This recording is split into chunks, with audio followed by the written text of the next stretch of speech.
ಈ ರಸ್ತೆಯಲ್ಲಿ ಸಂಚರಿಸುವ ವಾಹನ ಸವಾರರೇ ಎಚ್ಚರ. ನೀವು ಸ್ವಲ್ಪ ಯಾಮಾರಿದ್ರೂ ಅಪಘಾತ ಪಕ್ಕ.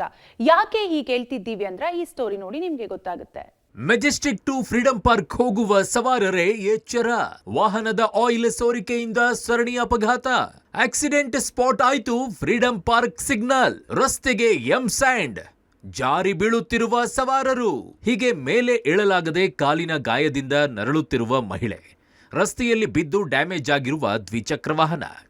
ಇನ್ನೊಂದು ಕಡೆಗೆ ಮುಖ್ಯ ರಸ್ತೆಯ ಮಧ್ಯದಲ್ಲಿ ಬ್ಯಾರಿಕೇಡ್ ಹಾಕುತ್ತಿರುವ ಪೊಲೀಸರು. ಈ ದೃಶ್ಯಗಳು ಕಂಡುಬಂದಿದ್ದು ಫ್ರೀಡಂ ಪಾರ್ಕ್ ಜಂಕ್ಷನ್ ಬಳಿ.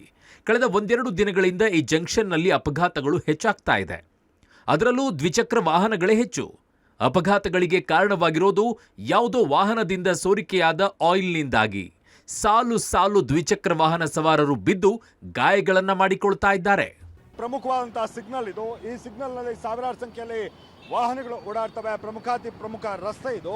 ಈ ರಸ್ತೆಯಲ್ಲಿ ಈಗ ಬೆಳಗ್ಗೆಯಿಂದಲೂ ಕೂಡ ವಾಹನಗಳು ಅಂದ್ರೆ ದ್ವಿಚಕ್ರ ಸವಾರರು ಬೀಳುವಂತ ಅಪಘಾತಗಳು ಜಾಸ್ತಿ ಆಗ್ತಾ ಇದ್ದಾವೆ. ಇದಕ್ಕೆ ಪ್ರಮುಖವಾದಂತಹ ಕಾರಣ ಈಗ ಆಯಿಲ್ ಸೋರಿಕೆ ಆಗಿದೆ. ಅಂದ್ರೆ ಯಾವುದೋ ವಾಹನದಲ್ಲಿ ಆಯಿಲ್ ಸೋರಿಕೆ ಆಗಿರುವಂತಹ ಹಿನ್ನೆಲೆ ಅಂದ್ರೆ ದೊಡ್ಡ ಪ್ರಮಾಣದಲ್ಲಿ ಆಯಿಲ್ ಸೋರಿಕೆ ಆಗಿದೆ. ಇದರ ಜೊತೆಗೆ ಇದರ ಮೇಲೆ ಎಂಸೆಂಡ್ ಅನ್ನು ಹಾಕುವಂತ ಕೆಲಸವನ್ನ ಯಾರೋ ಪೊಲೀಸ್ ಸಿಬ್ಬಂದಿಗಳು ಅಥವಾ ಏನು ಸಾರ್ವಜನಿಕರಿದ್ದಾರೆ ಅವರು ಮಾಡಿರುವಂತಹ ಸಾಧ್ಯತೆ ಇರುವಂತದ್ದು. ಅದರಿಂದಾಗಿ ವಾಹನ ಸವಾರರಿಗೆ, ಅದು ಕೂಡ ಪ್ರಮುಖವಾಗಿ ದ್ವಿಚಕ್ರ ವಾಹನ ಸವಾರರಿಗೆ ತುಂಬಾನೇ ಕಷ್ಟ ಆಗ್ತಾ ಇದೆ. ಇಂದು ಬೆಳಿಗ್ಗೆ ಯಾರೋ ಸಂಚಾರ ಪೊಲೀಸರು ವಾಹನದ ಆಯಿಲ್ ಸೋರಿಕೆಯಾದ ಜಾಗಕ್ಕೆ ಎಂ ಸ್ಯಾಂಡ್ ಹಾಕಿದ್ದಾರೆ. ಆಯಿಲ್ ಮೇಲೆ ಎಂ ಸ್ಯಾಂಡ್ ಹಾಕಿದ್ದು ಅಪಘಾತ ಹೆಚ್ಚಾಗೋಕೆ ಕಾರಣವಾಗಿದೆ.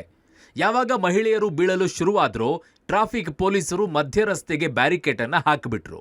ಮಹಿಳೆ ಕಾಲಿಗೆ ಬಲವಾದ ಪೆಟ್ಟು ಬಿದ್ದಿದ್ದು ಆಕ್ರೋಶವನ್ನ ವ್ಯಕ್ತಪಡಿಸಿದ್ರು. ಏನಾಗೇ ಇದೆ ಸರ್, ಆಗ್ತಾ ಇಲ್ಲ. ಮೇ ಬಿ ಕ್ರ್ಯಾಕ್ ಏನಾಗಿದೆ ಗೊತ್ತಾಗ್ತಾ ಇಲ್ಲ. ಪೈನ್ ಆಗ್ತಾನೆ ಇದೆ. ಅದು ಯಾರೋ ಬೇರೆಯವ್ರು ಆಕ್ಚುಲಿ ಮರಳ್ ಮೇಲೆ ಬಂದ್ರು, ಅವ್ರು ಸ್ಕಿಡ್ ಆಗಿ ನನ್ನ ಗಾಡಿ ಮೇಲೆ ಬಿದ್ರು.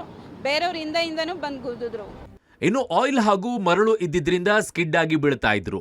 ಸದ್ಯ ಬ್ಯಾರಿಕೇಡ್ ಹಾಕಲಾಗಿದೆ.